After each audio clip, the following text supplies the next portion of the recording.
할렐루야. 아멘. 오늘부터는 야고보서의 말씀을 살펴보도록 하겠습니다. 야고보서는 흔히 신약의 지혜서라고 합니다.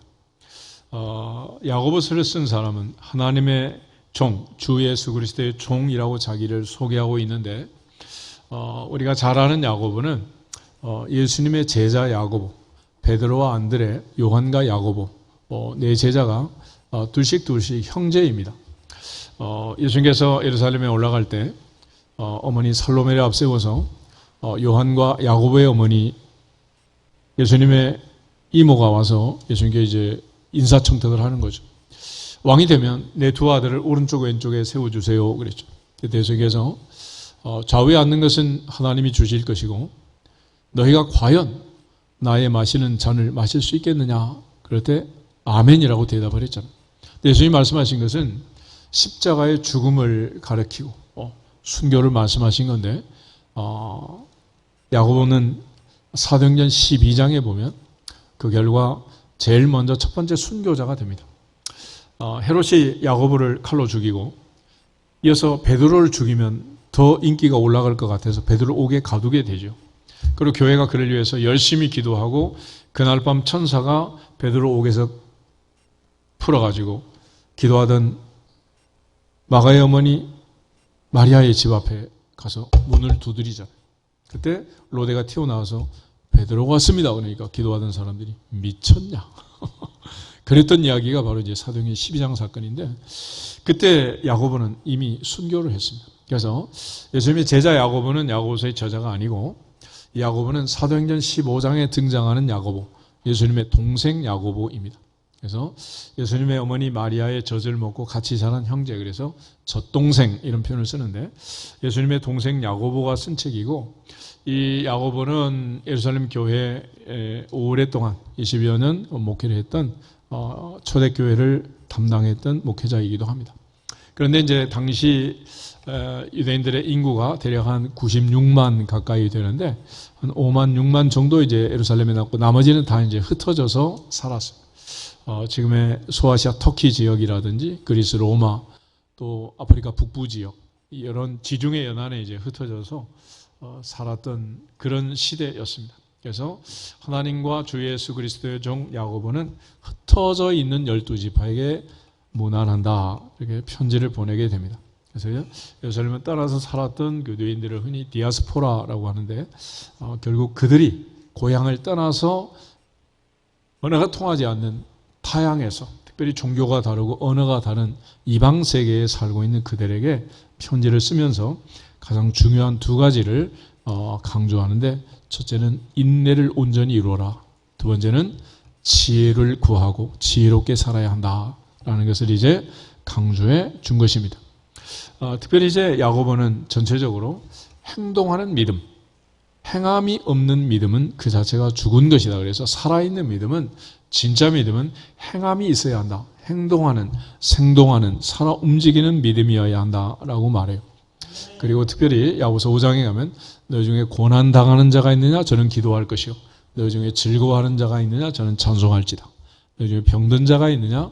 저는 교회 장로들을 청하고 그들은 주님의 이름으로 기름을 바르고 위해서 기도해라. 그래서 가장 극단적인 위험한, 또 우리가 살면서 닥쳐오는 위기가 왔을 때 우리가 어떻게 대처하느냐, 이게 이제 굉장히 중요한 거죠. 그래서 특별히 야고보가 말하는 믿음이라는 것은 우리가 고난이 왔을 때, 또 환난이 왔을 때, 또 기쁘고 즐거운 일이 왔을 때 우리가 어떻게 대처하느냐라는 것인데, 오늘 야고보는 2절에서 이런 표현을 씁니다. 너희가 여러 가지 시험을 당하거든 그랬는데, 시험이 뭔가? 12절에도 시험을 참는 자는 복이 있다 말하고, 14절에도 오직 각 사람이 시험을 받는 것은 자기 욕심에 끌려 미혹됨이다, 그렇게 표현을 하고 있습니다. 이런 차원에서 특별히 이 시험이라는 것은 이제 두 가지로 나눌 수가 있는데, 하나는 테스트라는 게 테스트, 또 영어로 보면 또 하나는 temptation이라는 건데, 하나는 외부에서 오는 여러 가지 환경, 시련, 역경, 이걸 통해서 내 믿음을 테스트하는 거예요. 내가 어느 정도 몇 점짜리인가. 요즘 아이들은 이제 뭐 학원에 보려면은 학교에서 레벨 테스트를 하잖아요. 이를 어느 클래스에 집어넣는 게 맞든지, 레벨 테스트를 하는, 테스트를 해서 집어넣듯이 하나님께서 우리의 믿음을 이제 테스트하는 그런 이제 테스트가 있고, 또 하나는 사탄이 우리를 유혹하고 미혹하고 넘어뜨리려는 템테이션, 유혹, 미혹이라는 게 있습니다. 그래서 우리가 이제 세상을 살면서 만나는 여러 가지 환난, 시련이라는 것은 하나는 밖으로부터, 환경으로부터 오는 것이고, 또 하나는 내 마음속에서, 내부에서 일어나는 내적 전쟁이라고 하겠습니다. 사탄이 욥을 시험할 때 여러 가지 이제 공격을 하죠. 첫째는 하루아침에 전 재산이 없어지고, 또 아들 7, 딸이 하루아침에 세상을 떠나고, 내 몸이 병들어 머리부터 발끝까지 악창이 들어가지고, 이 온 데가 지금 이제 진물이 나고 고름이 나고 이래가지고 구데기가 몸을 덮는 이런 끔찍한 이런 모습을 하고 있을 때, 또 아내는 하나님을 욕하고 죽으라, 새 친구는 찾아와서 조목조목 반박하면서 그를 공격하게 됩니다. 얼마나 힘들었겠어요. 그래서 우리가 살면서 이제 가장 극복하기 어려운 두 가지가 있는데, 하나는 환경이라는 것이고 하나는 자기 자신이라는 거예요. 그래서 우리가 맹모 삼천지교를 얘기하지만은 사람이 환경을 뛰어넘기는 어렵다. 그래서 환경을 잘 만들어주는 것이 중요하다는 거예요. 중요해요. 그러니까 우리가 어떻게 사는 것이 중요하냐, 어떤 환경이 중요하냐 이것이. 그러니까 아버지가 아들의 재능을 발견해가지고 이 아들을 내가 서울 가서 키워야 되겠다. 그리고 결심하고 서울로 이사 와서 서울에 살았으니까 성공한 사람도 많고, 이민을 가자. 그래서 유학을 가서 외국에서 공부를 해가지고 또 훌륭한 사람이 되는 경우도 많고. 그러니까 우리가 어떤 환경에 아이를 노출해 놓으면 그 아이가 그 환경 때문에 눌려서 그걸 극복하기가 어려운 거예요. 심히 그거는 환경이 그렇게 만드는 거죠. 요즘 이제 뭐 금수저니 뭐 흑수저니 이런 얘기 하는데, 그거는 결국 이제 아이들이 뛰어넘기 어려운 것이 환경이라는 것을 이제 강조하는 거예요. 그런 차원에서 우리가 어느 동네에 살았느냐, 어느 지역 출신이냐, 이것들이 사실은 많은 영향을 주는 거예요. 그래서 어렸을 때 내가 먹었던 그 입맛, 그게 이제 결국은 평생의 내 입맛을 결정하는 거 아니겠어요? 또 이제 하나는 자기 자신을 극복하는 거죠. 자기 자신. 우리가 흔히 3살 버릇이 언제까지 간다고? 80까지. 이 버릇이라는 건 뭐냐면 습관, 태도라는 거예요. 태도. 영어로 attitude라는 건데, 우리가 어떤 일이 왔을 때 그걸 내가 어떻게 대처하느냐, 이것이 그 사람의 평생을 좌우한다는 거예요. 예를 들어서 아이가 유치원부터 시작해서 선생님이 숙제를 내주면 어떤 애 와가지고 밥도 안 먹고 뭐부터 해? 숙제부터 하는 거예요. 그리고 나서 다 한 다음에 밥 먹는 애도 있고, 숙제는 던져버리고 다음날 아침까지 무사태평으로 성격 좋은 애도 있고, 어떤 애는 꼭 밥 먹고 나서 한다든지, 이것들이 별거 아닌 것 같은데 그 아이의 평생에 뭐가 된다? 습관, 태도가 되는 거예요.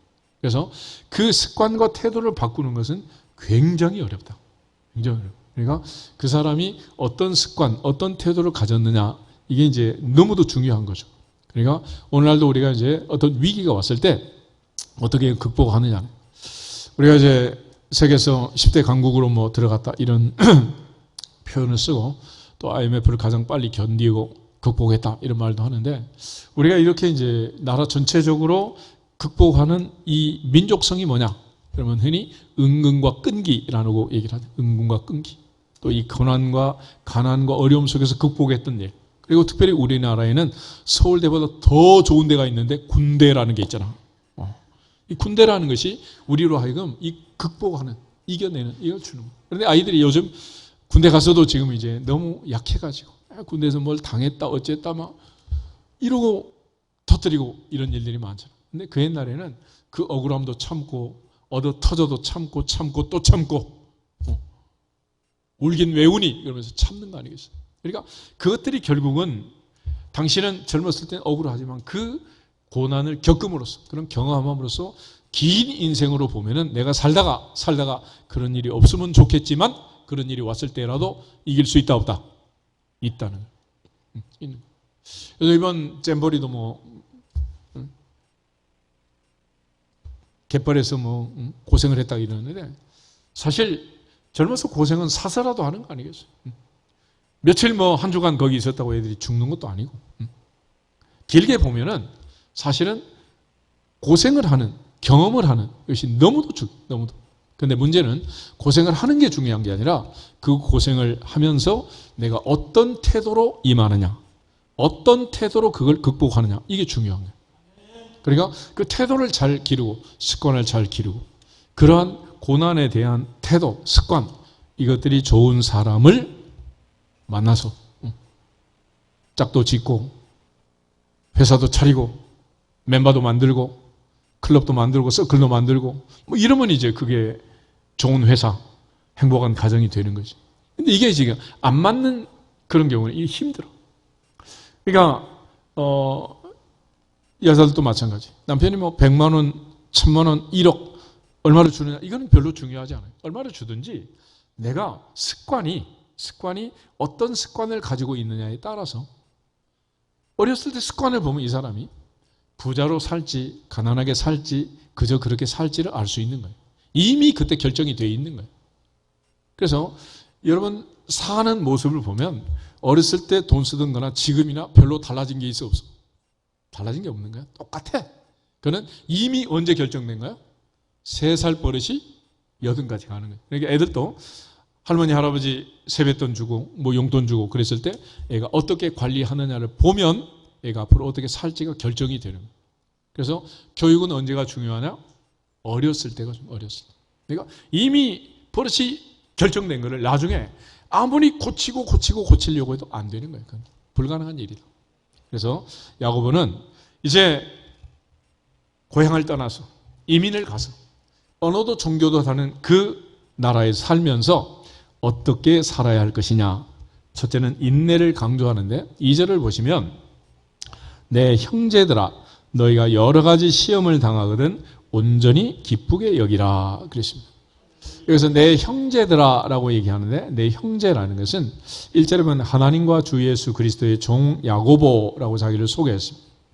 하나님의 자녀로서 하나님의 종으로서 주 예수 그리스도의 제자로서 하나님을 아버지라고 믿는 형제 자매들에게 이 편지를 보내는 거예요. 우리가 성경을 흔히 오해하는 사람들은 성경은 불신자들을 위한 책이다라고 생각할지 모르지만 성경은 하나님을 믿는 하나님의 자녀가 된 형제 자매들에게 보낸 편지다.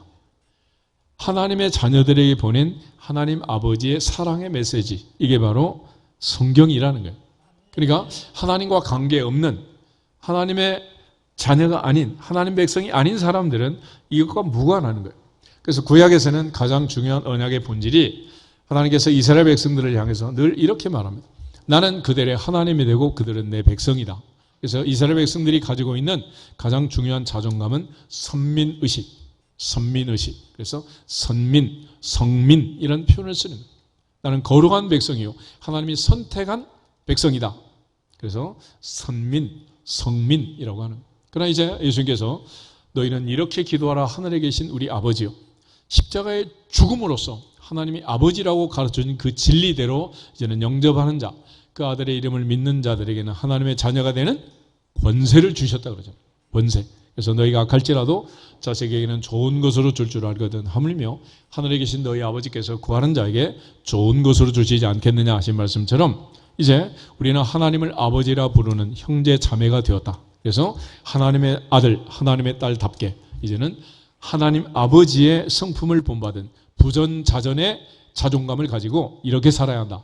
그게 뭐냐? 첫째, 너희가 여러 가지 시험을 당하거든 온전히 어떻게 해라? 기쁘게 여기라. 요즘 애들은 이걸 완전 기쁨 그러거든. 완전 기쁨.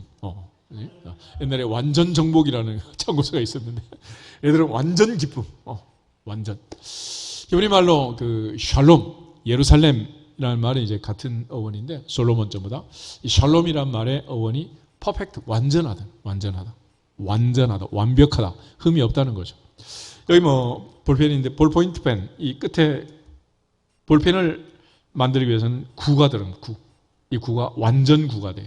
완전 구. 그래서 볼펜을 만드는 나라는 굉장한 나라입니다. 볼펜을 만들면 자동차도 만들고 비행기도 만들고 베어링을 만들어 온갖 기계를 다 만들 수가 있어요. 이게 이제 우주 공간의 무진공 상태에서 무중력 상태에서 이제 진공 상태에서 이런 거 만드는 건데 아무나 만드는 건 아니죠. 그러니까 완벽함, 그게 바로 샬롬이고 히브리인들은 항상 누구를 만나면 샬롬, 너에게 뭐가 있어라? 평강이 있을지어다. 평강. 그래서 하나님의 평화, 하나님의 평강을 구하는 거죠. 그런데 시련이 와도, 시험이 와도, 어려움이 와도 완전 기쁨을 유지하라는. 바울이 얘기할 때 항상 기뻐하라, 쉬지 말고 기도하라, 범사에 감사하라. 이것이 그리스도 예수 안에서 너희를 향하신 하나님의 뜻이라 그랬잖아. 뜻. 그러니까 우리 어떤 상황에서든지 기쁨을 뺏기지 않는 것, 기쁨을 유지하는 것, 그것이 얼마나 중요한가. 그런데 그렇게 해야 될 이유가 너희가 여러 가지 시험을 당하거든 그랬잖아요. 이제 계절이 8월을 지나 9월로, 여름을 지나 가을로 가는 길목입니다. 긴 여름 우리가 아무리 에어컨을 틀어댄다고 가을이 오겠습니까? 가을을 참고 인내하고 기다리면 오는 거예요. 아멘? 또 추운 겨울이 왔을 때 우리가 뭐 난방을 하고 뭐 아무리 불을 뗀다고 해서 봄이 오겠어요? 겨울은 가고 봄날은 올 것을 확신하고 소망하면서 인내하면, 기다리면 봄은 오느니라. 봄날은 온다. 그러나 또 봄날은 간다. 계속 출렁거립니다. 이걸 가리켜 변동성, 변화라고 하는 변화. 그러니까 인생은 시간이란 좌표를 붙이면 변화하게 되어 있습니다. 지금 상황에서는 이게 최선이지만 앞으로 어떻게 변할지는 알 수가 없다. 여러분 내비게이션 가지고 이제 운전을 하잖아요. 그럼 가장 최적의 거리, 최단거리, 빠른 길 안내하다가 갑자기 중간에 또 애가 바뀌지. 왜 그래? 상황이 바뀌었거든. 10분 전에 출발할 때하고 10분 후가 상황이 지금 달라졌어요. 또 다른 길로 가라는 거예요. 이처럼 인생은 내 나이 10살 때, 20살 때, 30살 때, 40살 때 점점 인생이 달라지는 거예요. 상황이. 그러니까 그런 상황이 바뀌었다고 해도 어떤 상황이 오든지 어떤 일을 당하든지 시공을 초월해서 완전 기쁨을 유지해야 한다 그랬습니다. 왜냐하면 3절에 이는 너희 믿음의 시련이 인내를 만들어내는 줄 너희가 알미라 그랬습니다. 그 시련을 통해서 뭘 만든다? 인내를 만드는. 그래서 욥기에 보면 이 시련이 단련이 끝나고 나면 나는 순금같이 나오리라. 정금같이 나오리라. 욥이 그렇게 고백을 해요. 우리가 이제 요즘 재활용 갖다가 전부 폐기 수집해서 분리수거 하잖아요. 그럼 그걸 어떻게 재활용을 하냐? 공장에 들어가서 불로 녹이는 거예요. 녹여.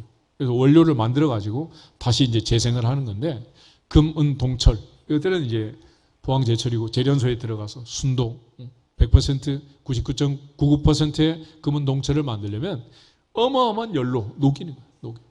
그래가지고 이걸 만드는 거 아니겠어요? 그러니까 그 여러 가지 믿음의 시련이 결국은 믿음의 순도를 높이고 금은 동철의 순도를 높이고 그래서 불로 연단한 불같은 연단, 시험 이런 표현들을 쓰는 거예요. 그래서 이 여러 가지 시련이 있으면 그걸 통해서 우리가 한 단계 성장하고 성숙하게 되는 거죠. 이런 과정으로 우리가 시련이 오면, 시험이 오면 인내할 수 있는 그런 기회가 또 왔다는 사실을 알고 하나님 앞에서 우리가 완전 기쁨을 유지해야 한다라고 야고보가 얘기를 하는 거예요. 그런데 이제 여기서 말하는 야고보가 말하는 그 인내라는 것, 환경과 자기 자신을 극복하는 이런 태도, 애티튜드인데 그건 이제 두 가지 단어를 써요. 하나는 마크로두미아라는 단어가 있고 하나는 휘포모네라는 단어가 있습니다. 마크로두미아라는 단어는 그 인내의 본질이 뭐냐? 사랑이야, 사랑. 그래서 사도 바울이 고린도 13장에서 얘기할 때 사랑은 오래 참고 그랬잖아요. 오래 참고. 오래 참는 인내가 뭐라고? 사랑이라. 우리가 아이들을 기르면서 마음에 안 들어도 내다 버리지 않고 기르는 이유는 뭐야? 사랑하니까.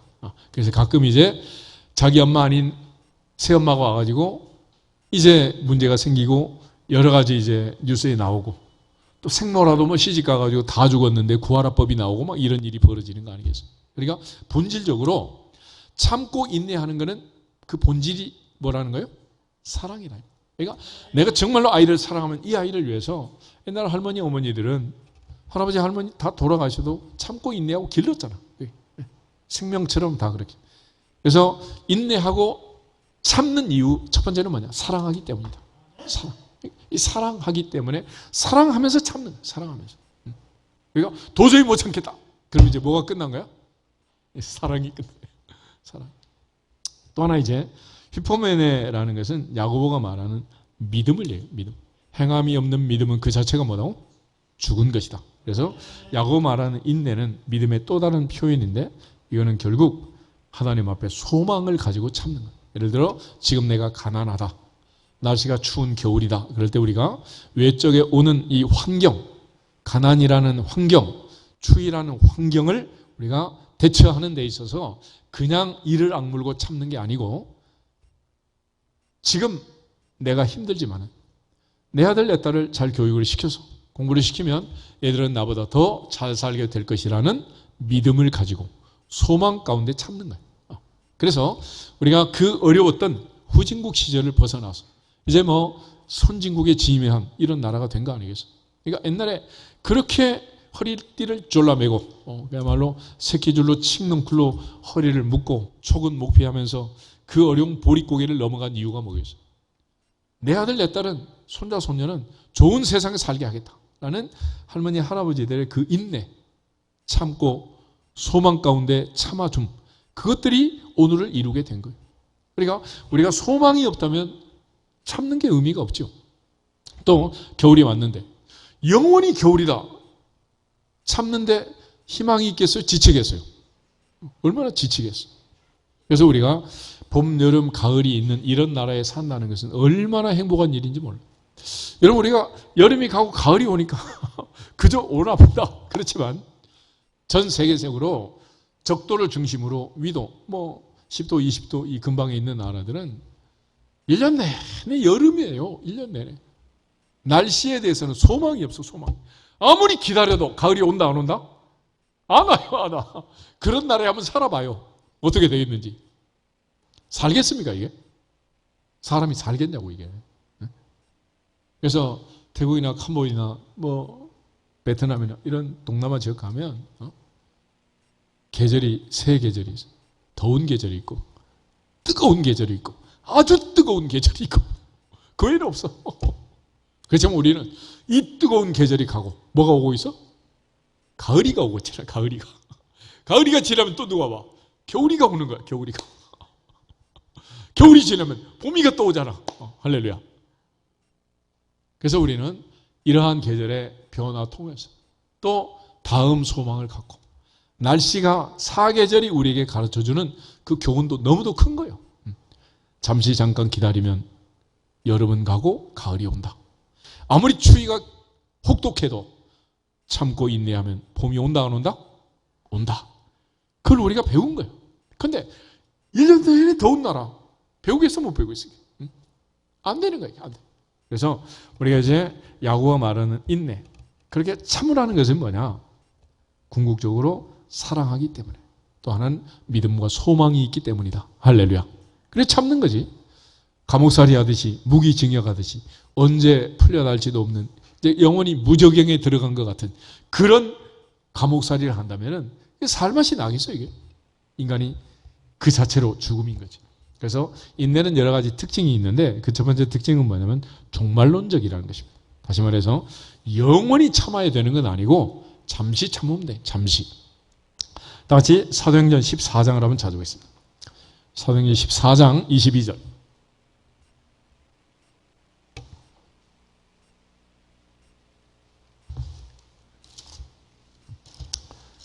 사도행전 14장 22절 한 절만 여쭙겠습니다. 제자들의 마음을 굳게 하여 이 믿음에 머물러 있으라 권하고 또 우리가 하나님의 나라에 들어가려면 많은 환난을 겪어야 할 것이라 하고. 아멘. 우리가 하나님의 나라에 들어가려면 많은 환난을 겪어야 한다. 다시 말해서 많은 환난을 겪고 나면 죽는 게 아니라 어디로 들어간다? 하나님의 나라로 들어간다. 그래서 우리가 이런 종말론적 소망을 가지고 사는 거예요. 우리가 이 세상에 살지만 이 세상에 죽임이 와도 우리는 돌아갈 내 고향 하늘나라 하나님의 나라가 있다. 할렐루야. 그래서 이런 소망 가운데 우리는 살고 있는 것입니다. 또 인내의 본질은 사랑이라 그랬잖아. 사도행전 고린도전서 13장 한번 찾아보겠습니다. 고린도전서 13장 4절에서 7절 말씀. 4절부터 7절 같이 읽겠습니다. 사랑은 오래 참고 사랑은 온유하며 시기하지 아니하며 사랑은 자랑하지 아니하며 교만하지 아니하며 무례히 행하지 아니하며 자기의 유익을 구하지 아니하며 성내지 아니하며 악한 것을 생각하지 아니하며 불의를 기뻐하지 아니하며 진리와 함께 기뻐하고 모든 것을 참으며 모든 것을 믿으며 모든 것을 바라며 모든 것을 견디느니라. 아멘. 사랑은 오래 참고 그런데 7절에 다시 설명을 해요. 모든 것을 참으며 모든 것을 믿으며 모든 것을 바라며 모든 것을 견디느니라. 그래서 참는다는 것은 첫째 믿음 안에서, 두 번째 바라며 소망 가운데 견디어내는데 본질이 뭐냐? 그것이 사랑이다. 사랑이다.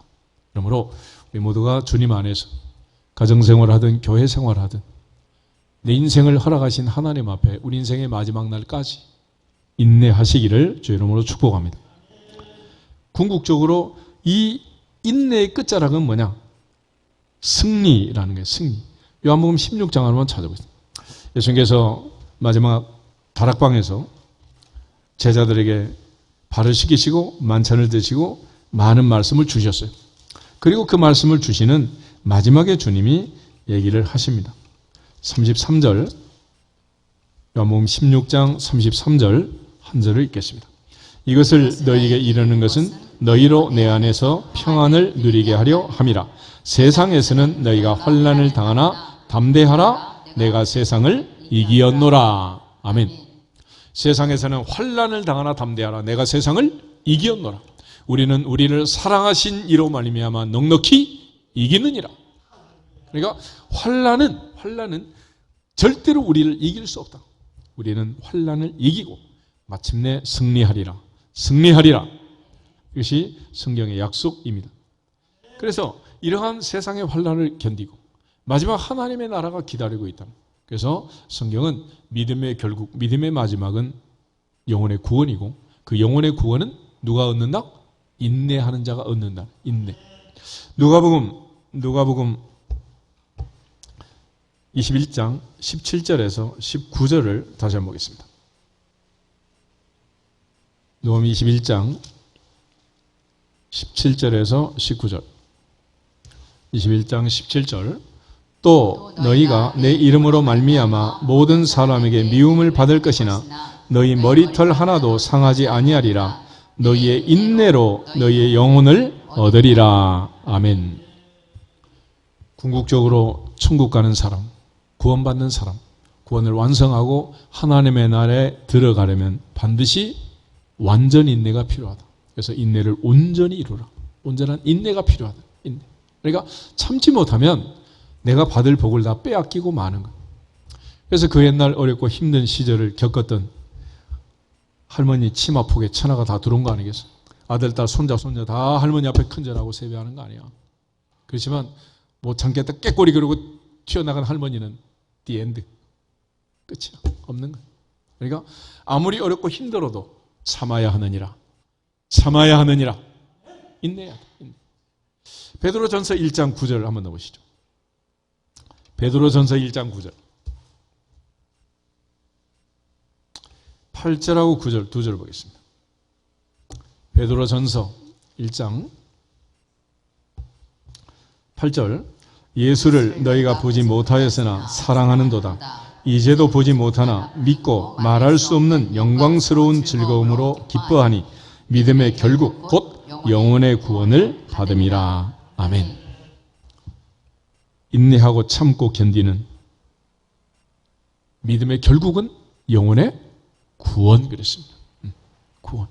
우리 모두가 다 하나님 앞에 야곱의 인내를 배워서 너에게 영광을 돌릴 수 있기를 주님의 이름으로 축복합니다.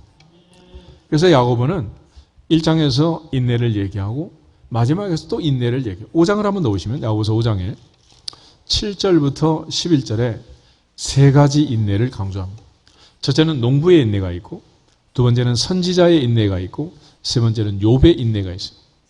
이제 우리가 가을로 들어오면서 이제 오곡백과가 풍성한 열매 맺는 계절을 지금 이제 맡고 있는데, 그렇지만 농사는 아무나 하나. 농사꾼의 가장 중요한 애티튜드, 농부의 태도는 뭐다? 인내라는 거예요. 인내. 씨를 뿌리고 당장에 뭐 열매를 거두는 게 아니잖아요. 최소 몇 달, 1년, 과목을 심으면 3년, 5년은 기다려야 되는 거예요. 그것이 바로 농부의 가장 중요한 자세가 됩니다. 그래서 요즘 귀농, 귀촌 흔히 생각하고 가지만은 옛날 농촌이 아니에요. 그렇게 추억의 농촌이 아니야. 농사는 아무나 짓나. 그러니까 서울에서 인내심이 없는 사람은 시골 가도 된다, 안 된다? 안 된다니까, 안 돼. 시골 가서 인내심이 없는 사람, 치킨 가게 하면 된다, 안 된다? 안 된다니까. 인내심이 없는 애가 공무원 하면 된다, 안 된다? 그것도 안 되는 거예요. 다 안 되는 거야, 다. 하나를 보면 열을 아는 거야. 그래서 야고보는 이 농부의 예를 드는 거예요. 7절에서 9절 한번 보겠습니다. 그러므로 형제들아, 주께서 강림하시기까지 길이 참으라.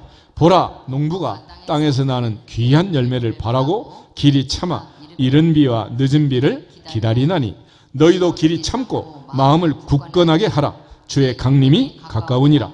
형제들아, 서로 원망하지 말라. 그리하여야 심판을 면하리라. 보라, 심판주가 문 밖에서 계시니라. 아멘. 야고보는 여기서 농부의 인내와 주님 만나는, 재림의 주님을 만나는 구원을 받는 것을 엮어서 동시에 설명을 하고 있습니다.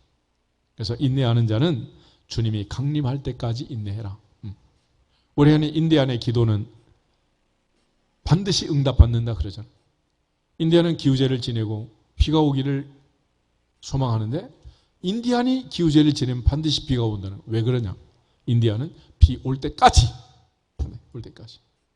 포기하지 않는 거예요. 그러니까 우리가 끝까지 주님 올 때까지, 천국을 소망하는 사람은 천국이 올 때까지 해야 될 거 아니에요. 우리 예배, 신앙생활 언제까지 하는 거예요? 기분 좋을 때까지? 이 세상의 마지막, 천국 들어가기 전까지. 그래서 여러분, 입관 예배하고 발인 예배하고 하관 예배할 때까지. 그 예배 끝나는 거예요. 이번 달, 다음 달, 올해 끝날 수도 있겠지만은 그것이 언제까지인지 모르고, 여하튼 그 마지막까지 해야 그 다음에 들어가는 거예요. 그래서 농부가 귀한 열매를 얻을 때까지 참고 인내하는 것처럼 우리는 성령의 열매를 맺을 때까지, 주님 만날 때까지 인내해야 하느니라. 이것이 이제 야고보가 강조하는. 그런데 여기서 말하는 이른 비와 늦은 비를 참고, 길이 참고 이른 비와 늦은 비를 기다린다 하겠습니다. 근데 이스라엘은 이제 지중해성 기후고, 이제 이른 비, 늦은 비, 성경에 이제 이런 표현들이 많이 나오는데, 특별히 이제 이른 비라는 것은 대략 한 10월 말부터 11월, 이때 이제 우기가 시작이 됩니다. 그래가지고 늦은 비는 3월에서 4월에 끝나는 거예요. 그러니까 이제 시작 자체가 10월 말 되면 벌써부터 이제 우기가 시작해서 한 4월 정도까지, 이때 이제 비가 오고 농사를 대체로 짓지요. 그 다음에 5월부터 시작해가지고 이제 9월 달까지 건기가 되는, 건기. 그러니까 이제 건기에는 뭐 안 되잖아요. 그러니까 이른 비로 시작해서 늦은 비로 이제 끝나게 되는데, 우리 시원하면 이제 모내기 할 때, 우리가 이제 모짜리에서 모를 낼 때 온 논에 물을 잡고 이제 물을 담고 물을 심어야 될 거 아니에요. 근데 그때 가뭄이 들고 비가 안 오면 어떻게 돼? 농사 망치는 거지 뭐. 어떡하겠어. 또 가을이 지금 한참 이제 추석이 오고 지금 열매를 거둬야 했는데, 요즘 만약에 태풍이 한 서너 개 올라오면 어떻게 돼? 1년 농사 다 망치는 거 아니에요. 그래서 농부라는 것은 내가 힘쓰고 애쓰고 노력하지만은 마지막 열매를 주시는 것은 누가 주시는 거예요? 하나님 주시는 거예요. 그러니까 하나님이 주실 때까지 기다리는 거예요. 참는 거예요. 그래서 우리가 풍년이라는 것도 요즘은 계산을 잘 해봐야 돼요. 너무 풍년이 왔다 그렇다고 좋은 것도 아니더라고. 왜냐하면 대관령의 고냉지 채소 너무 잘 되고 풍년이 되면 밭가라 없잖아. 폭락해가지고. 그러니까 적당히 잘 돼야지 또 무조건 잘 되면 안 돼. 그래서 너무 안 되면 또 어떻게 돼? 이게 또 안 되는 거지. 그래서 때와 시기는 하늘의 하나님이 맞추는 거야. 내가 맞추는 게 아니에요. 내가. 그래서 다 좋은 것도 아니고 다 나쁜 것도 아니라니까. 인생이 참 복잡해요. 그래서 요즘 복잡게 그러더구만 아주. 궁극적으로 농사꾼의 농사도 결론은 누구 손에 있다? 하나님 손에 있다. 우리의 영혼은 천국까지 가는 성도의 견인, 우리를 끌고 가시는 그 하나님의 손에 결국 달린 거예요. 두 번째로 선지자의 인내를 얘기합니다. 10절 말씀 보겠습니다. 형제들아, 주의 이름으로 말한 선지자들을 고난과 오래 참음의 본으로 삼으라. 아멘. 이 많은 선지자들이 얼마나 많은 고난을 당했는가? 히브리서 11장 한번 보실까요? 히브리서 11장.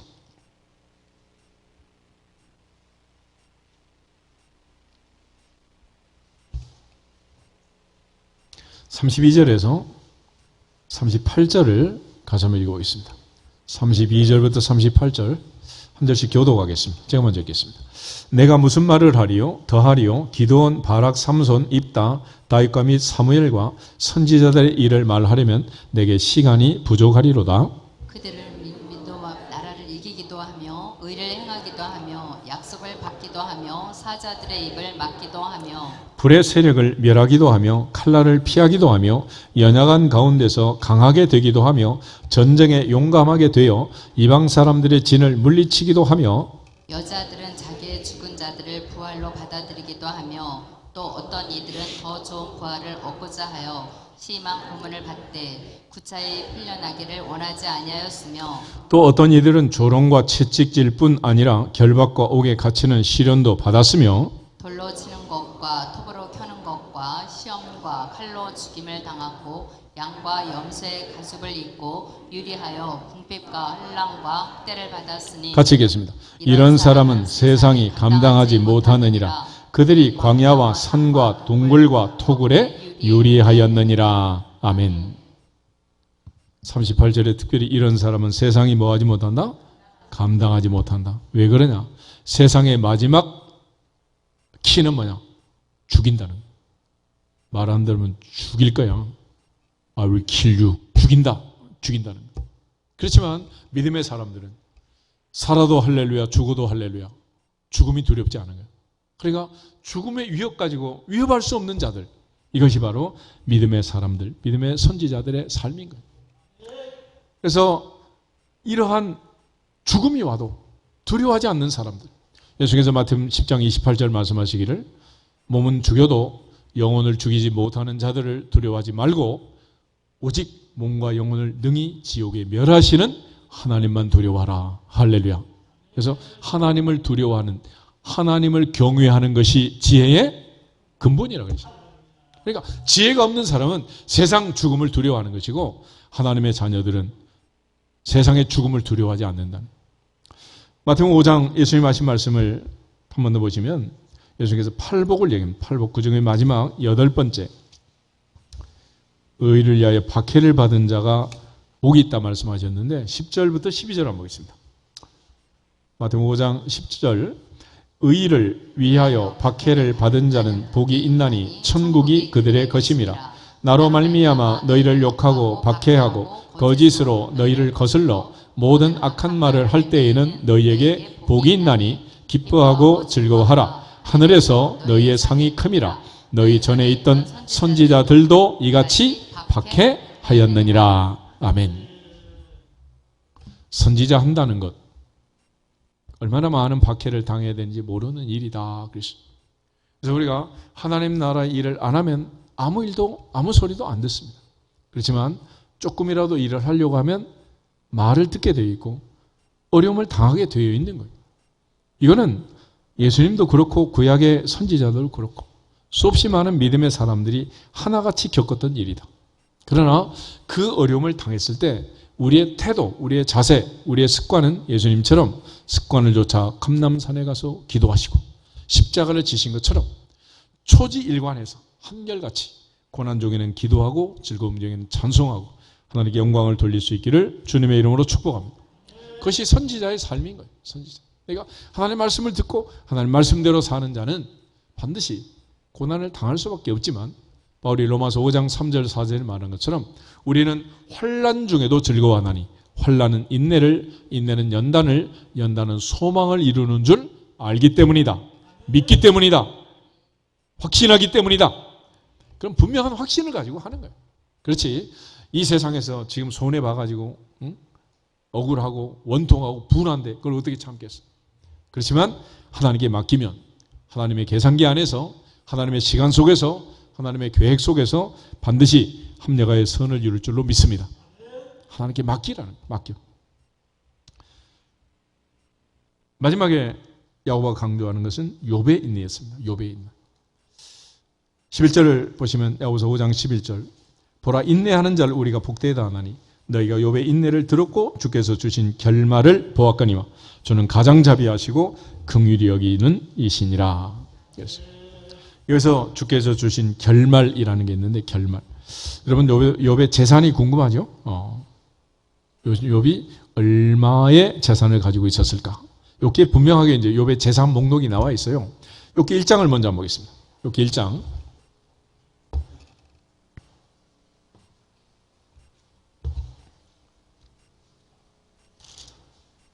욥기 1장 3절을 보시면은 1절부터 3절 볼까요? 1절에 3절. 우스 땅에 욥이라 불리는 사람이 있었는데 그 사람은 온전하고 정직하여 하나님을 경외하며 악에서 떠난 자더라. 그에게 아들 7과 딸 3이 태어나니라. 그의 소유물은 양이 7,000마리요 낙타가 3,000마리요 소가 500결이요 암나귀가 500마리며 종도 많이 있었으니 이 사람은 동방 사람 중에 가장 훌륭한 자라. 아멘. 성경이 아주 극찬하고 있는 사람. 이 사람이 욥이었습니다. 욥. 동방의 의인이라는 욥. 그런데 그중에 욥의 재산을 보면 소유물은 양이 7,000마리, 낙타가 3,000마리, 소가 500결이. 그런데 이 결이라는 것은 2마리를 한 쌍으로 해서 세는 거예요. 왜냐하면 자동차 타이어 몇 개 있어야 돼? 3개 있으면 돼야 안 돼? 그럼 쓸모가 없는 거지. 그래서 옛날에는 쌍두마차처럼 이쪽 동네에서는 소 2마리가 밭을 가는 거예요. 한 마리 가지고 가들 수 없어요. 그러니까 한 결이 짝이 맞아야 돼. 그래서 히브리에 가면 이제 짝수라는 게 있는데 쌍수라는 게 있는데 이 결이라는 거는 2마리를 얘기합니다. 그러니까 소가 1,000마리인 거지. 그리고 암나귀가 500마리. 종은 무수했다 그랬습니다. 그런데 여기 42장 한번 보세요. 42장에 오면 하나님께서 욥에게 갑절로 주셨다는데 진짜 갑절인지 12절에 보면 여호와께서 욥의 말년에 욥에게 처음보다 더 복을 주시니 그가 양 14,000 낙타 6,000과 소 1,000결이와 암나귀 1,000을 두었고. 아멘. 그래서 여러분 양이 7,000마리가 얼마 됐어요? 14,000. 낙타가 3,000이 6,000. 소 500결이가 1,000결이 2,000마리가 된 거지. 암나귀 500이 1,000. 정확하게 갑절이다. 정확하게. 그런데 하나님께서 그에게 이걸 갑절로 주실 때가 언제냐? 이게 중요한 거예요. 42장 6절을 보시면 42장 6절의 첫 번째 욥이 하나님 앞에 회개합니다. 회개. 그러므로 내가 스스로 거두어 드리고 티끌과 제 가운데서 뭐합니다? 회개합니다. 회개라는 것은 내가 의인이다, 죄인이다? 죄인이라는 거예요. 나는 하나님 앞에 죄인입니다 라고 회개하는 것이고, 그 다음에 10절 보겠습니다. 10절 같이 읽겠습니다. 욥이 그의 친구들을 위하여 기도할 때 여호와께서 욥의 곤경을 돌이키시고 여호와께서 욥에게 이전 모든 소유보다 갑절이나 주신지라. 아멘. 친구들을 위해서 기도했는데 친구들이 복을 받는 게 아니고 복을 누가 받았어? 내가 받은 거야. 내가. 기도는 누구를 위하여 하는 거다? For me. 나를 위해서. 나를 위해서. 기도하는 그 사람이 복을 받는 거지. 그래서 욥이 친구들을 위해 기도했는데 하나님께서 욥의 곤경을 돌이켜 주시고 갑절로 복을 주셨어. 그러니까 친구들을 용서하고 화해하는데, 우리 용서한다고 할 때는 어디까지 용서하면 되느냐? 내가 진정성을 가지고 욥처럼 친구들을 위하여 기도할 수 있을 만큼. 할렐루야. 거기까지 기도하는 거예요. 그러면 하나님께서 거기서 돌이키는 거예요. 그러니까 우리처럼 그냥 마음에는 여전히 낚시바늘 품고 있으면서 화해했다고 하자. 그런다고 되는 게 아니잖아요. 중심을 누가 보신다? 하나님 보시는 것이. 그러니까 하나님께서 욥의 중심을 보시고 친구들의 기도하는 그 욥을 보시고 하나님 앞에 회개하는 욥을 보시고 하나님께 갑절로 회복시켜 주는 거예요. 그러니까 하나님은 친구들한테 관심이 많아요? 나한테 관심이 많아요? 친구들이요? 욥이요? 욥. 나한테 관심이 있네. 옆 사람 모르는 사람이 있는 것 같아요. 알려주세요. 하나님은 당신한테 관심이 많습니다. 하나님은 집사님께 관심이 많습니다. 다른 사람 신경 쓰지 말라고. 왜 자꾸 눈 돌리고 딴 데를 쳐다보고 그럴 거 없어. 그래서 이 욥의 인내를 욥의 인내. 야고보는 흩어져 있는 12지파에게 농부처럼 선지자처럼 욥처럼 어떤 일을 당하든지 온전히 인내하고 인내를 온전히 이룰지어다. 이것이 이제 첫 번째 부탁이에요. 그 다음에 이제 5절에 가면은 지혜에 대한 말씀을 줍니다. 5절부터 8절 야고보서 1장 5절에서 8절 같이 읽겠습니다. 너희 중에 누구든지 지혜가 부족하거든 모든 사람에게 후히 주시고 꾸짖지 아니하시는 하나님께 구하라. 그리하면 주시리라. 오직 믿음으로 구하고 조금도 의심하지 말라. 의심하는 자는 마치 바람에 밀려 요동하는 바다 물결 같으니 이런 사람은 무엇이든지 주께 얻기를 생각하지 말라.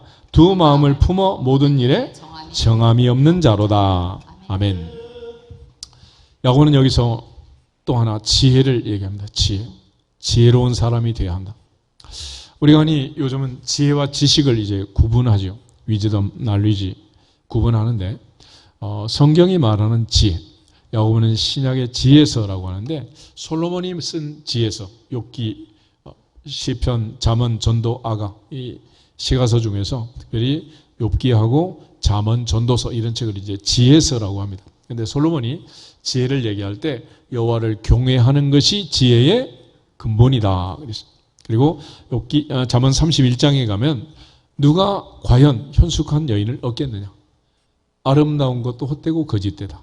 오직 여호와를 경외하는 여자, 지혜로운 여자가 진주보다 귀하니라.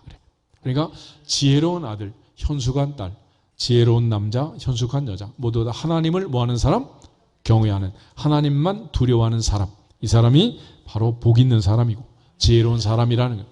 그러한 하나님을 경외하는 지혜라는 것은 하나님의 손에 생사화복이 있음을 알고 하나님의 절대 주권을 인정하는 거죠. 그 사람이 마음으로 자기의 길을 계획할지라도 그 걸음을 인도하시는 분은 누구다? 하나님이시다. 하나님의 손에 달렸다. 그래서 너의 경외하는 것을 여호와께 맡기라. 그러면 이루리라. 하나님께 맡기면 하나님이 해주신다. 그런 하나님의 절대 주권을 인정하는 그 지혜인데 우리가 지혜가 없으면 어떻게 하느냐? 하나님께 구하라는 거예요. 하나님은 후히 주시고 꾸짖지 않는다. 지혜를 구할 때는 누르고 흔들어 넘치도록 안겨주신다는 거예요. 열왕기상 3장에 솔로몬이 기본 산당에서 1000번제를 드리고 하나님께 지혜를 구했습니다. 열왕기상 3장을 보면 듣는 마음을 주세요. 그래. 듣는 마음. 듣는 마음은 여러 말을 들을 거 아니에요. 왕이 됐으니 이런 말 저런 말 온갖 말을 다 듣게 될 텐데 그 말을 듣고 나서 그게 참인지 거짓인지 진짜인지 가짜인지 true or false 어느 게 진짜고 참인지를 구별하는 능력, 그걸 지혜라고 해요. 지혜. 그러니까 어떤 말을 듣고 이 진짜인지 가짜인지 알아야 될 거 아니에요. 그래서 에덴 동산에서부터 인간은 하나님께서 주신 말씀과 뱀이 던진 유혹의 메시지가 있었습니다. 하나님은 선악과를 먹는 날엔 반드시 죽는다. surely die 그랬어요. 뱀이 와가지고 결코 안 죽는다. never die. 완전히 정반대되는 두 정보가 들어왔습니다. 어떤 걸 붙들거냐? 살고 싶냐 죽고 싶냐. 그런데 인간은 어리석게 잘못 판단해가지고 뱀의 말을 듣고 선악과를 따먹고 결국은 가시와 엉겅퀴가 있는 이 세상에서 이 고생을 하고 있는 거예요. 태초부터 지금까지 인간이 고생하는 이유는 뭐가 없어서? 지혜가 없어서. 그래서 이민 가서 디아스포라가 되어서 흩어져 살면서 이 고난을 이기고 환난을 이기고 행복하게 살려면, 편안하게 살려면, 평강을 누리려면 반드시 뭐가 있어야 한다? 지혜가 있어야 돼. 그런데 누구든지 지혜가 부족하거든 모든 사람에게 후히 주시고 꾸짖지 아니하시는 하나님께 구하라. 그러면 주시리라. 그래서 하나님께 지혜를 구하라는, 내가 어리석고 내가 연약하고 내가 아둔하고 나이가 어리고 내가 판단력이 모자라니 지혜를 주세요. 그래서 솔로몬이 두 여인의 말을 듣고서 생모를 찾아냈잖아요. 죽은 아이의 DNA와 두 여자의 DNA를 국과수로 보내서 조사한 거 아니잖아. 말만 듣고도 판단력이 뛰어나게 된 거예요. 그래서 우리가 세상을 살면서 지금도 너무도 많은 사기꾼들이 있습니다. 보이스 피싱. 태초부터 지금까지 보이스 피싱이야 다. 계속 낚시질 하잖아. 여기에 투자해라 저기에 투자해라. 요즘 뭐 온갖 미국에서 중국에서 온갖 문자가 들어. 어떻게 해야 돼? 열어보지도 말고 지우라 그러잖아. 열어보지도 말고 만져보지도 말고. 근데 이 많은 거짓말과 사기가 난무하는 세상에서 살아남으려면 믿음의 결국 영혼의 구원이라 그러는 영원한 천국까지 가려면 사기당하지 말아야 돼요. 그래서 여러분들이 앞으로 살면서 오늘 이후로 사기만 안 당해도 무탈하게 노후를 보내고 천국에 갈 것입니다. 그런데 사기당하면 끝나는 거예요. 사기당하면. 궁극적으로 이 거짓말에 속아 넘어가 안 된다는 거예요. 옆 사람 한번 다짐하겠습니다. 사기당하지 맙시다. 사기당하지 맙시다. 그런데 사기꾼의 원조가 뭐냐? 사탄, 마귀, 옛뱀, 욕. 이것들은 거짓말을 해가지고 계속 흔들어요. 계속해서. 끊임없는 거짓말로. 그러니 참 기가 막힌 거죠. 어떻게 하겠어요? 사탄의 거짓말을 이긴 분은 딱 한 분밖에 없어. 기록되었으되 진리의 말씀으로 진리라 지니 진리가 너희를 자유케 하려신 진리이신 예수님 하나님 말씀으로 사탄을 물리치고 승리한 줄로 믿습니다. 그래서 우리는 예수 그리스도의 이름으로 사탄을 물리치고 예수 그리스도의 이름으로 어둠의 영들을 물리치고 예수 그리스도의 이름으로 이겨야 됩니다. 그래서 오직 예수, 오직 예수. 할렐루야. 그런 차원에서 이제 야고보는 오직 믿음으로 구하고 조금도 의심하지 말아라. 의심하는 자는 마치 바람에 밀려 요동하는 바닷물결 같으니 이런 사람 무엇이든지 죽게 얻기를 생각하지 말라. 두 마음을 품은 모든 일에 정함이 없다. 그래서 오직 믿음이라는 것은 두 마음이 아닌 한 마음, 갈라지지 않는 마음, 나누어지지 않는 마음, 반드시 줄 것을 확신하는 마음, 그 마음으로 기도하면 반드시 주신다. 반드시 주신다. 그래서 하나님 앞에 그 지혜를 구하라는. 특별히 솔로몬의 지혜, 유대인들이 말하는 지혜는 삶의 지혜이고 우리가 흔히 탈무드라는 책이죠. 탈무드. 지혜의 책. 그런데 이 탈무드에 보면 온갖 그 지혜에 대한 그런 예화들이 가득 차 있어요. 대표적으로 랍비가 어린 아이들한테 질문을 던집니다. 두 사람이 굴뚝 청소를 하고 나왔다. 한 사람은 얼굴이 까맣고 한 사람은 하얗다는 거야. 누가 세수를 하겠느냐? 애들이 까만 사람이에요. 그래서 틀렸다. 왜 틀렸냐? 그랬더니 서로 얼굴을 마주보고 한 사람은 내 얼굴이 하얗다고 생각하고 까만 사람은 하얀 사람을 보고 내가 하얗다. 그런데 반대로 하얀 사람은 까만 사람 보고 내 얼굴이 까맣겠다 생각하고 씻는다는 거예요. 자기가 자기 얼굴을 못 보잖아요. 지금도 마찬가지. 동서남북 다 봐. 누구 얼굴만 안 보여? 놀라운 진리야. 그래서 거울이라는 거 보잖아. 말씀은 거울이다. 거울. 그래서 우리가 하나님의 말씀을 들을 때는 항상 누가 보여? 내가 보이는 거예요. 성령의 역사로. 할렐루야. 그래서 다시 질문을 합니다. 똑같은 질문을 했어요. 누가 얼굴을 씻겠느냐? 답을 하죠. 하얀 사람이에요. 틀렸다. 왜 그러냐 그랬더니 세상에 그런 일은 없느니라. 또 어떤 사람이 종을 데리고 타국에 갔습니다. 병이 들어 죽게 생겼어. 큰일 났잖아. 어떻게 하면 좋아? 그래서 유언을 써가지고 자기 아들한테 전달을 시켰습니다. 종이 우리아처럼 충실하면 자기 죽이라는 문서도 갖다 바칠 텐데 이 종은 불량하게 바뀌었어 안 바뀌었어? 주인의 유언장을 들춰본 거예요. 봤더니 이렇게 돼 있는 거예요. 나의 전 재산은 이 종에게 준다. 아들아 미안하지만 너한테는 한 가지만 선택할 권리를 주겠다. 종이 이 유언장을 아들한테 가지고 갔을까 안 갔을까? 아주 KTX 타고 이제 간 거예요. 그러니 아들이 유언장을 딱 받고 나니 얼마나 기가 막혀. 아니 우리 아버지가 노망이 드셨나? 탁지에서 세상을 떠나는 객사를 하는 것도 참 슬픈 일인데 아니 이렇게 판단력이 없어서 어찌하시려고 이러시나. 그러고 나서 종을 보내고 사흘 뒤에 와라 그랬어요. 우리 아버지가 그럴 리가 없는데 사흘 동안 아들이 고민을 하고 유언장을 다시 읽고 앞으로 읽고 뒤로 읽고 거꾸로 읽고 종을 불렀어. 우리 아버지의 유언장을 시행하겠다. 그러고 나서 우리 아버지 말대로 전 재산을 너에게 준다. 그리고 우리 아버지의 유언대로 나는 한 가지만 선택하는데 나는 너를 선택한다. 그래서 그걸 끝난 거야. 이게 지혜라는 게 지혜. 그래서 새댁은 레시피로 된장국을 끓이고 할머니는 지혜로 된장국을 끓이는 거야. 어느 게 맛있어? 결국 인생은 지혜가 필요해. 지혜가. 그렇지?